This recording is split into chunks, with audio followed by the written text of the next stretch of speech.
Hello students, welcome to Indraprasth Law College, Greater Noida. I am Dr. Neelam Pandey. Students, today we will study the movement of 1930 by Mahatma Gandhi. So let's start. Under the leadership of Gandhi ji, the Congress launched the civil disobedience movement in 1930. It started with the Dandi March. Gandhiji always thought of innovative methods to oppose the government. This time, he decided to break the salt law. The government had a monopoly on the manufacture and sale of salt. People had to buy salt from the government. So, this was an issue which touched the life of every Indian. Students, civil disobedience movement को कांग्रेस ने गांधी जी के नेतृत्व में 1930 में launch किया और ये movement Dandi मार्च के साथ शुरू हुआ। गांधी जी हमेशा एक नई सोच के साथ गांधी जी आगे बढ़े हैं। हमेशा ब्रिटिश गवर्नमेंट का विरोध उन्होंने एक इनोवेटिव मेथड्स से ही किया है और इस टाइम उन्होंने सॉल्ट लॉ यानी नमक कानून भंग करने की सोची। नमक पर ब्रिटिश गवर्नमेंट की पूर्ण अधिकार था, उनके बनाने में, उसके वितरण में, व्यापार में पूर्ण अधिकार नमक पर था। चूँकि नमक की आवश्यकता समाज के हर वर्ग को है, खासकर जो गरीब जनता है वो ज़्यादा प्रभावित हो रही थी इस नमक कानून की वजह से। नमक बनाने का अधिकार नहीं था तो नमक पर कर भी ब्रिटिश गवर्नमेंट लेती थी। अगर एक गरीब के पास बाकी कुछ चीज़ें ना हो, दाल ना हो, सब्जी ना हो, तो वो नमक रोटी भी खा सकता है। इसलिए इस आंदोलन के जरिए यानी नमक कानून भंग करने से गांधी जी समाज के हर वर्ग को टच करना चाह रहे थे, यानी समाज के हर वर्ग को समाज की मुख्य धारा से जोड़ना चाह रहे थे, राष्ट्रीय आंदोलन से जोड़ना चाह रहे थे। On 12 March 1930, Gandhi ji along with 78 followers left the ashram at Ahmedabad towards the Dandi, a village on the west coast of India. After walking for 25 days and covering a distance of 385 km, the group reached Dandi. Here Gandhi ji broke the law by making salt. By breaking the law, he threw a challenge to the British government. 12 मार्च 1930 को गांधी जी अपने 78 followers के साथ साबरमती आश्रम से दांडी की ओर चले और 25 days चलने के बाद और 385 किलोमीटर की डिस्टेंस तय करने के बाद वो दांडी गांव में पहुंचे।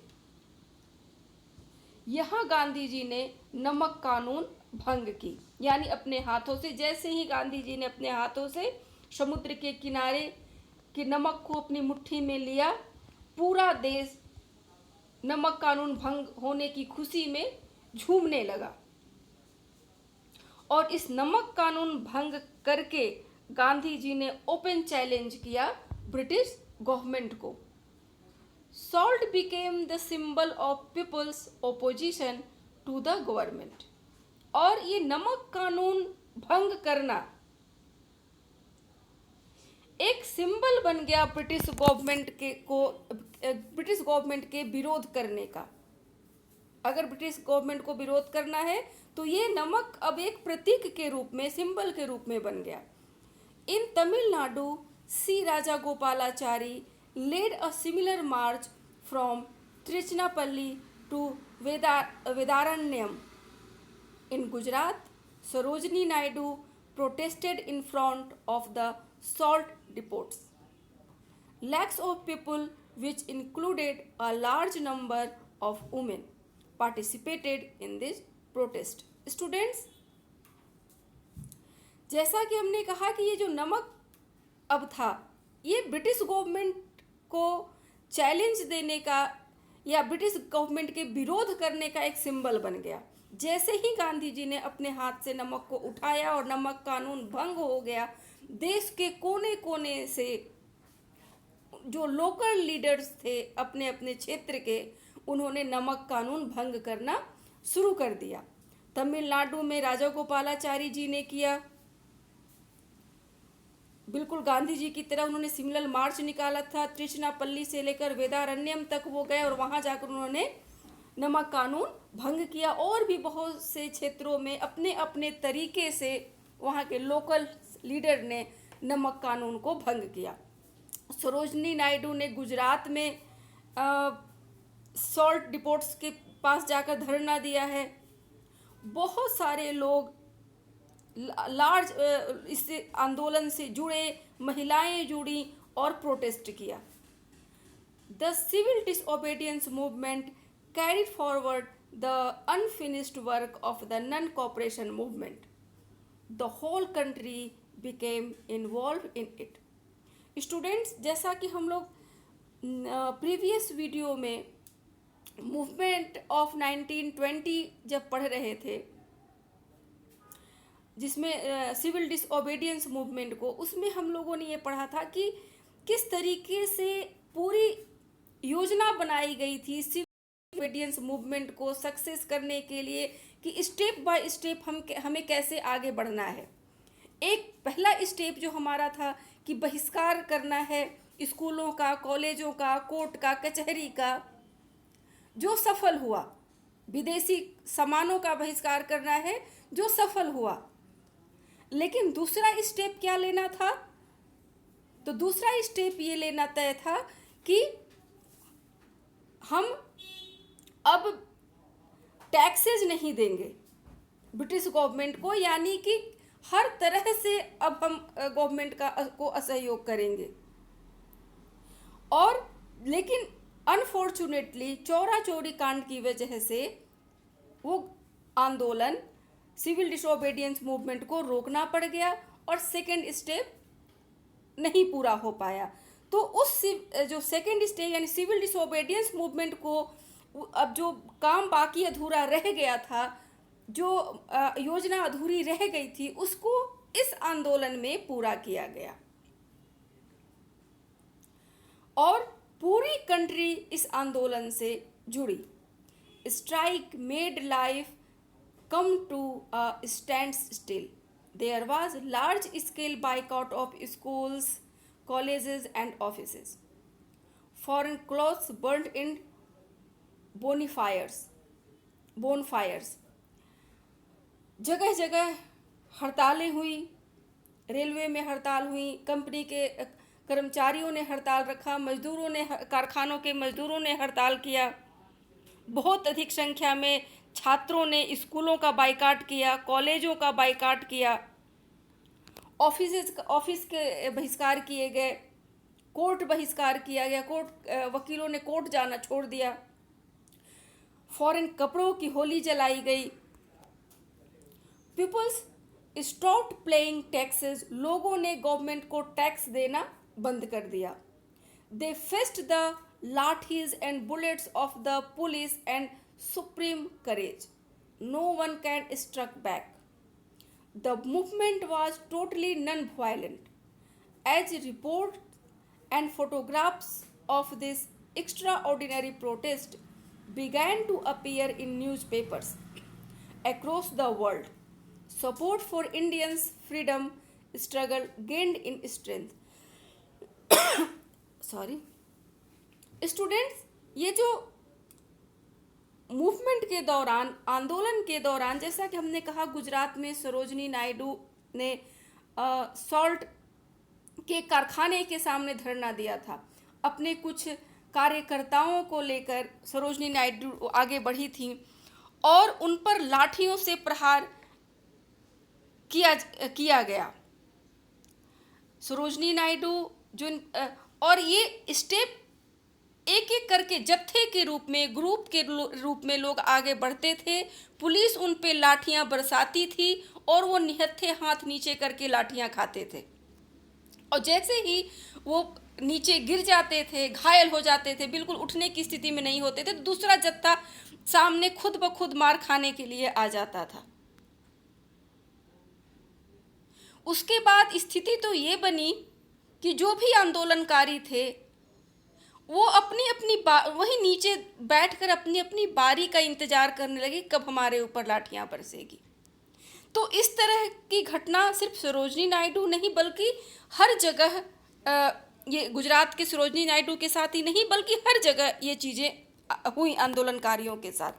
तो इस तरीके से विश्व के किसी भी देश में इस तरह का एक अहिंसात्मक आंदोलन देखने को नहीं मिला था कि हर आंदोलनकारी अपनी अपनी बारी का मार खाने को इंतजार कर रहा है और अपनी सुरक्षा में वो अपनी हाथ भी ऊपर नहीं कर रहा है। ये टोटली नॉन वायलेंट मूवमेंट था और इस मूवमेंट के रिपोर्ट्स, फोटोग्राफ्स न्यूज़पेपर्स में छपते थे और वो इंडिया के बाहर भी अब ये बातें न्यूज़पेपर के जरिए और फोटोग्राफ्स वगैरह जाने लगा कि भारत में इस तरीके से एक शांतिपूर्ण तरीके से प्रोटेस्ट करने वाले लोगों के साथ इस तरीके से बर्बरतापूर्ण व्यवहार ब्रिटेन कर रहा है, जिसने और इस केस ने, इस घटना ने इंडियन स्ट्रगल में, भारत के फ्रीडम स्ट्रगल में को मजबूत करने में बहुत बड़ा रोल प्ले किया। स्टूडेंट्स, गांधी जी हमेशा, हमने शुरुआत में ही कहा कि एक इनोवेटिव सोच को लेकर के वो आगे बढ़े हैं। अगर आंदोलन उग्र हो जाता है, उसको ब्रिटिश गवर्नमेंट क्रूरतापूर्वक दमन करती है, तो इस चीज़ में अगर ब्रिटेन को वर्ल्ड सपोर्ट नहीं करता है तो आपको भी नहीं करेगा कि भाई हिंसा करोगे तो दमन भी होना है। और गांधी जी यही दिखाना चाहते थे पूरे विश्व को कि ये एक जो साफ सुथरी छवि ब्रिटेन बनाकर चलता है कि भारत में शासन वो भारत की भलाई के लिए करता है। तो इसकी जो छवि है, ये हमें इसकी असली छवि दिखानी है। और जो इन्होंने इस नमक कानून भंग करके और जो पूर्ण रूप से ये non violent movement Gandhi ji ने चलाई, जहां लोग लाठियों की इंतजार कर रहे, इसने अंग्रेजों की पोल खोल करके रख दी और इस आंदोलन ने भारत की आज़ादी में एक बहुत ही आगे, इस आज़ादी को और भारत की आज़ादी को और करीब ला दिया। In 1931, Gandhi ji met the Viceroy Irwin and signed the Gandhi-Irwin Pact. The Congress, in turn, agreed to suspend the civil disobedience movement and participated in the second Golmez Conference. Students, इस आंदोलन के दरमियान ही first गोलमेज सम्मेलन organise किया गया था, जिसमें कांग्रेस ने पार्टिसिपेट नहीं किया, जिसकी बदौलत प्रथम गोलमेज सम्मेलन असफल हो गया। अब चूंकि नतीजा कुछ निकालना था इन आंदोलनों का, तो द्वितीय गोलमेज सम्मेलन ऑर्गेनाइज करने की योजना बनने लगी। चूंकि गांधी जी इस सम्मेलन में भी भाग नहीं लेना चाहते थे, तो गांधी जी को मनाने के लिए इरविन आता है और वायसराय इरविन गांधी जी को राजी करता है। कुछ शर्तें गांधी जी उसकी मानते हैं गांधी इरविन पैक्ट के अकॉर्डिंग, और कुछ शर्तें इरविन मानता है गांधी जी की। और इस तरीके से 1931 में गांधी इरविन की मीटिंग होती है, गांधी इरविन पैक्ट बनता है, जिसके तहत कांग्रेस इस सिविल डिसओबीडियंस मूवमेंट को सस्पेंड करने के लिए मान जाती है और सेकंड गोलमेज सम्मेलन में पार्टिसिपेट करने के लिए हामी बोल देती है। और द्वितीय गोलमेज सम्मेलन में, सेकंड गोलमेज सम्मेलन में गांधी जी ने फिर पार्टिसिपेट किया है। हालांकि उस सम्मेलन में भी कुछ गांधी जी जाने से पहले ही ये वो बोल चुके होते हैं कि इस सम्मेलन से मैं हो सकता हूँ कि खाली हाथ लौटूं, और हुआ भी यही, ये भी असफल हो गया और यहाँ आकर गांधी जी ने दोबारा आंदोलन शुरू की है। Students, in our next video we will start a new topic. Thank you.